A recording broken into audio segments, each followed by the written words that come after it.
यह निर्दय राजकुमार हरी घास में जहर मिलाकर भेड़ और उसके मासूम बच्चे को खिला देता है।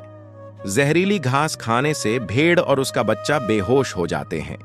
इस मौके का फायदा उठाते हुए मूर्ख राजकुमार एक ट्रिमर से भेड़ और उसके बच्चे की सारी ऊन उतार लेता है और फिर जंगल के तालाब के किनारे एक बांस के पाइप से उन्हें उल्टा लटका देता है और नीचे रखे लकड़ियों के ढेर में आग जला देता है, जिससे धीरे धीरे आग फैलने लगती है और जलती आग के कारण भेड़ और उसका बच्चा तड़पने लगते हैं।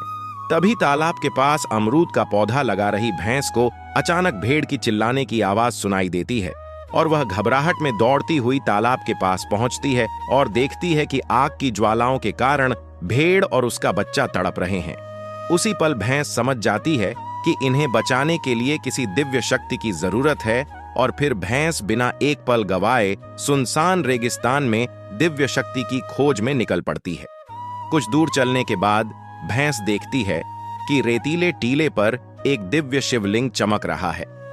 फिर गाय शिवलिंग के पास पहुंचकर ध्यान मुद्रा में बैठ जाती है और ओम नमः शिवाय का जाप शुरू करती है। कुछ समय बाद भैंस की सच्ची प्रार्थना सुनकर महादेव प्रकट होते हैं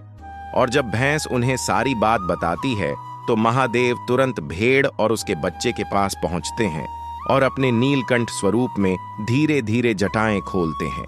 और अगले ही पल महादेव की जटाओं से गंगा की दिव्य धारा जलती लकड़ियों पर गिरने लगती है और आग पूरी तरह बुझ जाती है। फिर भेड़ और उसका बच्चा खुशी से नाचने लगते हैं, लेकिन फिर भी किसी ने महादेव की इस महान लीला को लाइक और सब्सक्राइब नहीं किया।